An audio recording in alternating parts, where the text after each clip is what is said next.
They told her to play the violin as a joke, but when she did, the entire room fell into a heavy, suffocating silence that made every heart skip a beat. It was during fifth period in a cramped classroom at Toledo Central Middle School, and Evelyn Carter always sat in that same far-back seat by the window. There she sat with her battered violin case resting carefully on her lap, as if it were made of the most fragile glass. She rarely lifted her eyes except when her name was called, and even then her voice was soft and brief, a quiet girl who wished nothing more than to slip by unnoticed. But that day, everything changed. Instead of being praised for her hidden talent, Evelyn found herself unwillingly thrust into the spotlight, a place filled with not admiration, but a cruel kind of attention that left her trembling inside. The announcement came from Mr. Buckley, the PP teacher who had somehow been saddled with organizing the school's upcoming talent showcase. With a tone that was half mocking and half indifferent, he called out to the class, "All right, folks, we've got spots open. Singers, dancers, magicians, anything you got, just bring it on." His words carried an unsettling mix of amusement and derision, as if he were not really interested in the show but rather in setting the stage for a spectacle of humiliation. Almost immediately, Ms. Dorsey, the math teacher known for her perpetual beige sweater and an air that suggested she ruled the entire school, leaned over to nudge him and pointed in Evelyn's direction. "What about our little violinist over there?" she said with a smirk loud enough for nearly half the class to catch every biting word. Mr. Buckley responded with a thoughtless chuckle and a taunt that cut deep. "Yeah, come on, Carter. Show us what that old thing can really do. You've been lugging it around all year. Might as well make it worth the wait."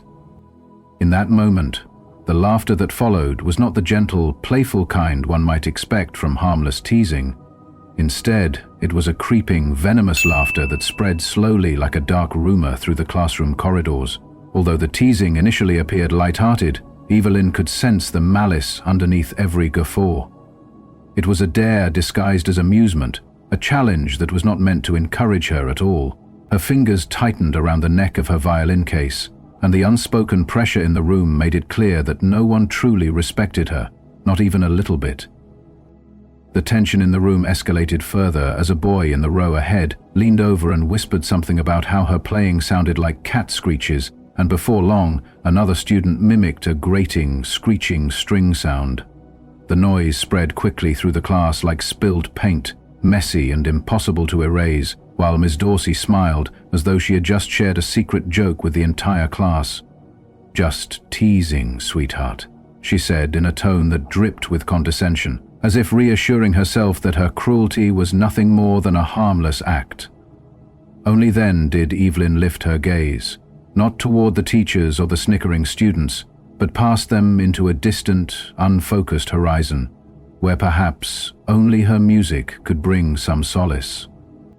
"I'll do it," she declared in a voice that was flat and calm, as if ordering a meal at a drive-thru. The room went silent in response. Even Mr. Buckley's eyes widened for a fleeting moment in disbelief. Evelyn did not repeat her decision. Her quiet determination said everything. She slowly slid the worn violin case from her lap and set it on the desk in front of her, all the while beginning to fill out the clipboard that was passed around as though it were a ticket to her fate. It was a moment that should have been filled with pride, yet all she felt was a deep, suffocating dread. Inside that classroom, whispers began to swirl like a gathering storm. In the back, snickers and murmurs questioned who this quiet, reserved girl really was. They saw only a timid black girl who never spoke up, someone who brought her violin to school as if she were trying too hard to be unique. They did not know that behind her silent exterior, Evelyn carried the weight of an entire world, a cramped third-floor apartment shared with her hard-working mother and little brother, where every night she practiced with a fervor born of both passion and desperation. In that modest space, with a towel stuffed under the door to keep noisy neighbors at bay, her violin was not merely an instrument, it was the one thing that felt entirely her own. It sang of sorrow and hope, of dreams and a past filled with loss and love. And now, in front of a room that intended only to humiliate her, she was forced to let that truth spill out for all to see. As the day wore on, life at school moved on in its usual rhythm. Lockers slammed, sneakers squeaked on worn linoleum floors, and the bell rang its monotonous warning of the passing periods. But beneath the mundane clamor, a subtle shift had taken place. A shift that came with the realization that no one truly understood the depth of Evelyn's silent struggle. Most students had never paused to think about the long, lonely hours she spent practicing in a small apartment, or how each scratch and fray on her old violin told a story of hardship and hope. Instead, they saw only the surface. A quiet girl who did not command attention and who was now, against her better judgment, daring to expose her inner world on the school stage. The following morning, a sign-up sheet for the talent show was posted by the front office window, right next to the battered vending machine that never seemed to work properly. Students gathered around it in tight clusters, their eyes scanning the list for names that might promise drama or laughter at someone else's expense. Evelyn's name sat quietly at number 16, a simple entry that elicited a mixture of curiosity and scorn. "Who's Evelyn Carter?"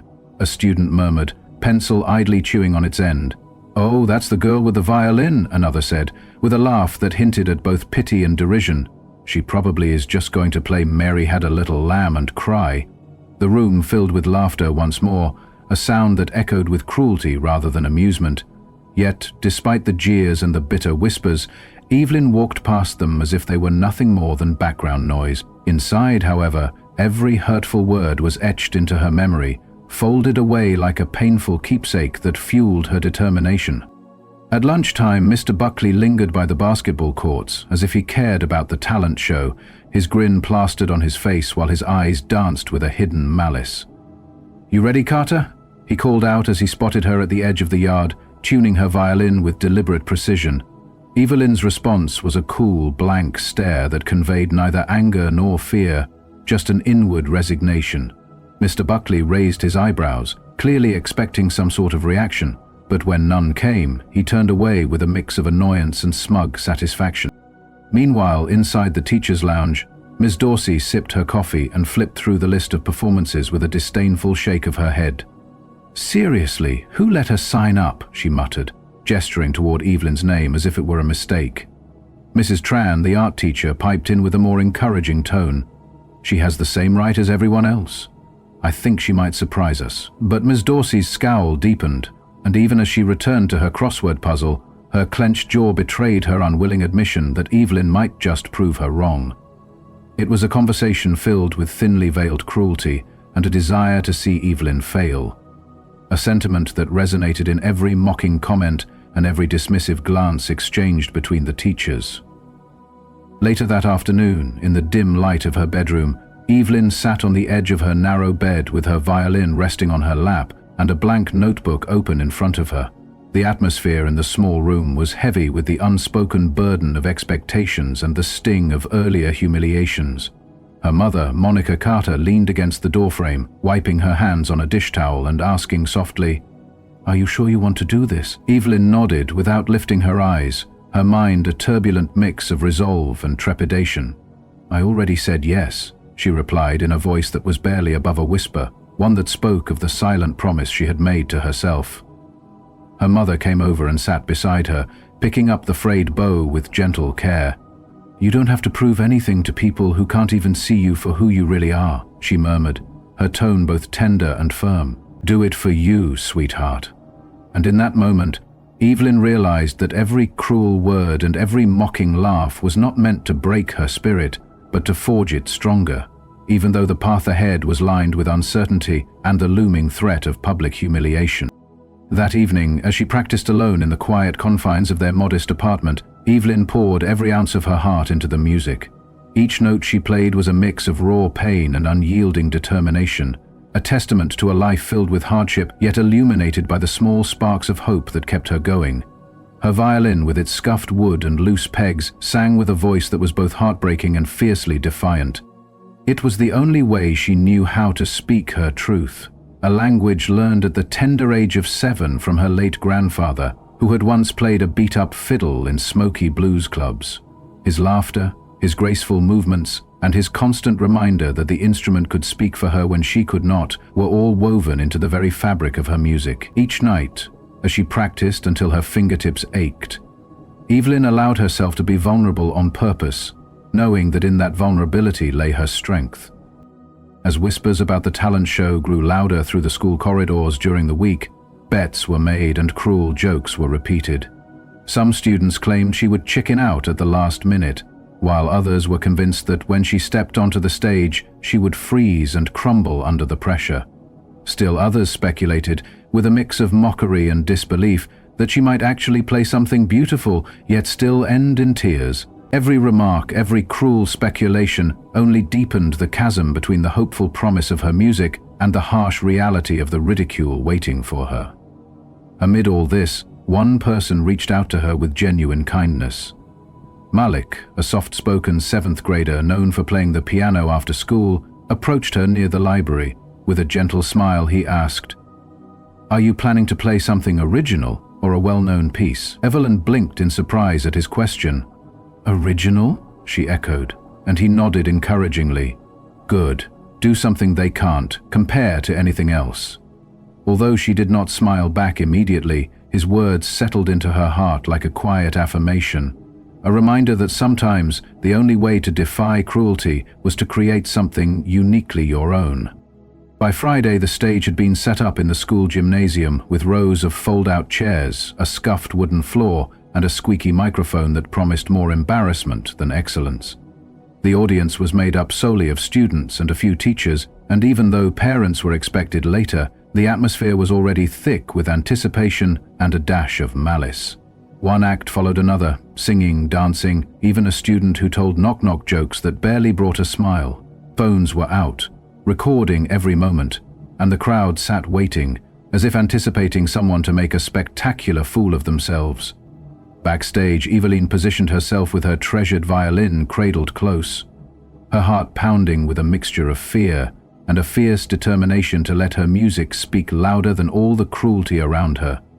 She knew that every moment leading up to this performance had been marked by quiet suffering and relentless mockery. But she also knew that tonight, when she stepped onto that stage, she would be unleashing the storm that had been brewing inside her for so long. In that moment of stillness before her performance, as she recalled every whispered taunt and every cruel laugh, Evelyn realized that this was more than just a talent show. It was a battle between a gentle, misunderstood soul and a world that had relentlessly sought to keep her down. The cold, dismissive comments from Mr. Buckley and Ms. Dorsey were not merely the idle banter of teachers, but a calculated attempt to diminish her spirit, to remind her that she was not worthy of respect or recognition. And yet, despite the overwhelming odds and the cruelty of those who should have nurtured her talent, Evelyn found herself clinging to a small, stubborn flame of defiance. It was in that moment, as the squeak of the microphone mingled with the distant echoes of her mother's quiet words of encouragement, that she understood the truth. Her music was not just a performance, it was a declaration of her worth.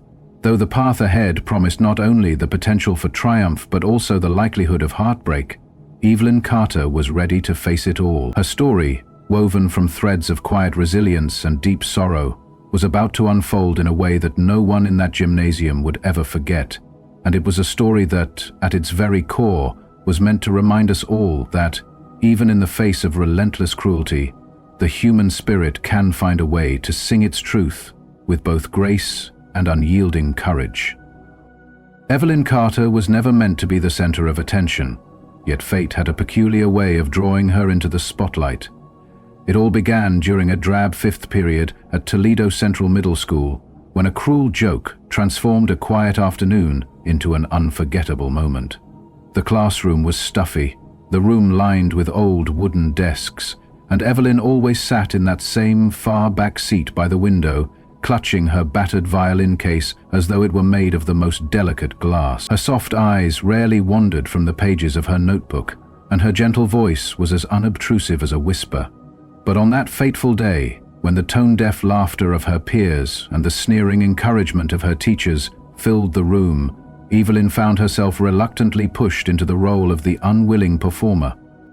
It was Mr. Buckley, the PP teacher with a laugh that rang too loudly and an attitude that smacked of cruelty, who first announced the school's talent showcase. With a tone that blended mockery and indifference, he declared, "All right, folks, we've got spots open for anything from singers to dancers to magicians. Bring whatever you got." His voice, meant to sound playful, was anything but kind when it reached the ears of those who already felt small. Almost immediately, Ms. Dorsey, the math teacher, always clad in the same drab beige sweater and known for her condescending smirks, leaned over and pointed directly at Evelyn's seat. "What about our little violinist over there?" she said, loud enough for nearly half the class to catch every spiteful syllable. Mr. Buckley added with a chuckle that stung like ice, "Yeah, come on, Carter. Show us what that old thing can really do. You've been carrying it around all year." The laughter that erupted was not the innocent kind that leaves a smile. It was a venomous, creeping mockery designed to belittle and humiliate. Evelyn's heart pounded as she felt every derisive note of that laughter echo in the corners of her mind. To them, her music was nothing more than a joke, a dare meant to remind her of how different and vulnerable she truly was. With trembling fingers, she gripped her violin case tighter, her eyes fixed on a distant point beyond the mocking stares of her classmates and teachers alike. It was as if the room had transformed into a stage of cruelty, where every sneer and every whispered comment was meant to strip away even the smallest glimmer of her self-worth. When Evelyn finally mustered the courage to speak, her voice was flat and resolute, as if ordering a meal at a drive-thru, and the room fell into a heavy silence. She slid her worn violin case from her lap, placed it carefully on the desk, and accepted the challenge that had been thrust upon her without any dramatic theatrics. Yet, beneath the cool exterior lay a storm of emotions, a mixture of sorrow, fear, and defiance that no one could see. That very afternoon, as lockers slammed and sneakers squeaked across the hallway, the whispers among students began to swirl. They labeled her as the quiet, misunderstood girl who never spoke up, unaware of the secret world hidden behind her soft eyes. They never understood that Evelyn's music was not a hobby, but the only way she could truly express herself in a world that had so carelessly dismissed her. At home, the world was no kinder. Evelyn returned to a cramped third-floor apartment that reeked of old carpet and reheated noodles, a place where silence reigned except for the sound of her own music. The hallway outside her apartment carried the familiar odor of faded memories and daily struggles, and as soon as she dropped her backpack on the scuffed wooden floor, she pulled out her violin without a moment's hesitation. There were no distractions, no time for snacks or scrolling through her phone. Only the raw, unfiltered expression of her soul through music. Barefoot on the threadbare carpet, she practiced relentlessly. Each note, each pause, was a dialogue between her heart and the instrument that had been her faithful companion since childhood. The piece she had chosen to perform was unnamed, for it carried within it the very essence of her pain and hope. It began softly, like a secret slipping out from behind a locked door, and then surged forward with a force that made it seem as though the very air was being pulled through a tumultuous storm. She practiced until her toes curled in concentration, and every misplayed note echoed like a cry of defeat. Evelyn never used sheet music. Everything was stored deep inside her memory, a tapestry of sound that had been woven over years of solitary practice. Her bow, though worn and fraying at the edges, moved with the precision of someone who had dedicated her life to mastering the violin. Still, her instrument was far from perfect. Its bridge leaned slightly to one side and the E-string buzzed if she pressed too hard. But none of that mattered. Her little brother, Miles, who was only 6 years old and forever curious, would sometimes perch in the doorway and ask, "Are you going to win?" To which she would simply smile and continue playing, even when he teased about why her tunes always sounded like crying. In those moments, Evelyn would explain in her soft, measured tone that sometimes happiness and sorrow could be one and the same, though Miles could only nod in bewilderment before wandering off to his own small world. Late at night, when the apartment was finally quiet, Evelyn's mother, Monica Carter, would emerge from the kitchen with swollen feet and a tired smile, her uniform still carrying the sharp scent of bleach. Monica never criticized Evelyn's relentless pursuit of perfection. Instead, she offered gentle warnings, placing a damp towel on her daughter's numb hands and murmuring that she pushed too hard. Their shared silence was not awkward, but a testament to years of mutual understanding, a bond forged in hardship and the quiet hope that one day everything would change. Monica's reassurance that Evelyn needed to make them listen, to show everyone what she was truly capable of, lingered in the air as a promise and a challenge. The morning of the talent show arrived with a dreary, overcast sky and a chill in the air that seemed to mirror the uncertainty in Evelyn's heart. She ate only a dry slice of toast and sipped water, her hands stiff and trembling as she stretched them repeatedly on the way to school. The gymnasium, filled with rows of fold-out chairs and the pervasive smell of too much floor polish, buzzed with nervous energy. When Evelyn peeked behind the curtain, she saw whole classes gathered, teachers and even the assistant principal clutching a clipboard, all with their phones out and eyes glinting with anticipation. A hushed murmur about her being number 16 on the sign-up sheet reverberated backstage, a reminder of how she had been reduced to a mere number in the eyes of her peers. Determined to rise above the cruelty, Evelyn found a quiet corner and sat down with her cherished violin across her knees, closing her eyes and drawing strength from the memory of her mother's gentle touch and her late grandfather's wise words. She remembered how her grandfather had played a beat-up fiddle in smoky blues clubs and had once said, "Let the instrument speak when you cannot." With that thought firmly in her mind, she stepped onto the stage as her name was called. The atmosphere was thick with tension and disbelief as she walked forward, her violin and bow clutched in her hands like lifelines. The stage, illuminated by a single buzzing light and a cheap folding chair placed haphazardly for her to sit if needed, was a far cry from the comfort of her modest practice room. The audience, a mix of indifferent students, skeptical teachers, and a few reluctant supporters, watched her every move. For a moment, silence reigned as Evelyn raised her violin to her shoulder.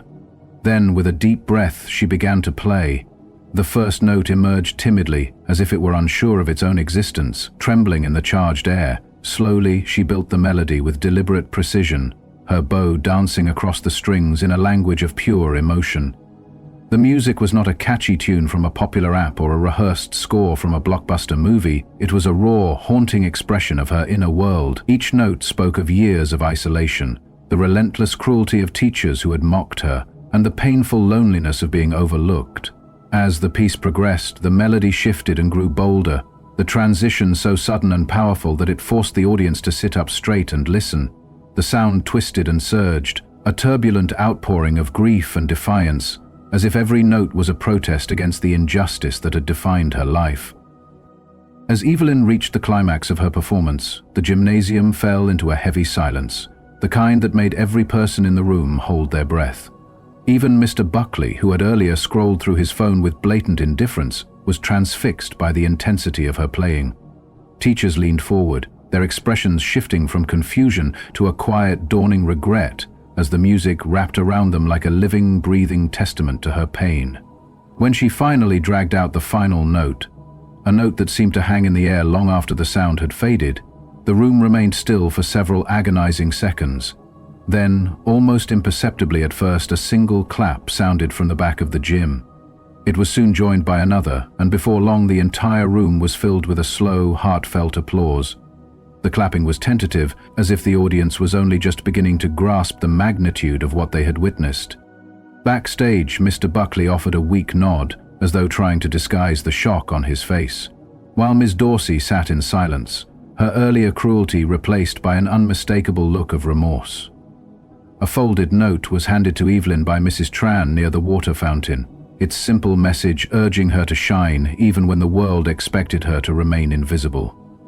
That small act of kindness, however, did little to erase the scars inflicted by weeks of harsh teasing and relentless belittlement. Yet it did serve as a reminder that even in the midst of cruelty, there were those who recognized her true worth. Later that evening, as Evelyn trudged through the quiet halls of the school on Monday, the atmosphere had changed noticeably. Gone were the sidelong glances and whispered insults. In their place was a newfound respect and curiosity. Even Mr. Buckley, now awkward and uncertain, managed to offer a halting compliment, saying, "Hey, amazing job Friday." And when Ms. Dorsey approached her with a hesitant apology, her words laced with regret as she admitted, "I owe you an apology for what I said last week. I shouldn't have made assumptions." Evelyn simply met her gaze and replied with quiet strength, "You should have seen me before Friday." In that moment, the power dynamic shifted. No longer was she the meek, invisible girl. She had become a force that demanded to be heard, a living testament to resilience in the face of unyielding cruelty. That night at home, as she sat on the worn couch next to Miles while cartoons played silently on the television, Evelyn allowed herself a small, bittersweet smile.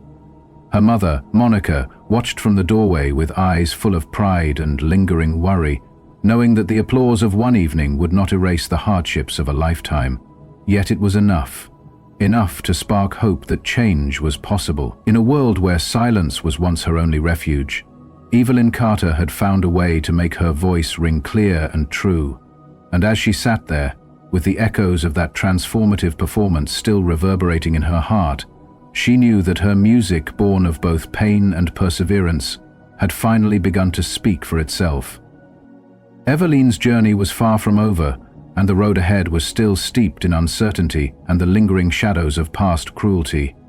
But for that one shining moment on stage, when every note carried the weight of her struggles and every pause spoke of her unyielding determination, the world had been forced to listen. And in that moment, as the applause faded into a respectful hush, Evelyn Carter proved that even the most delicate voice could shatter the silence and demand a place in a world that had long overlooked her.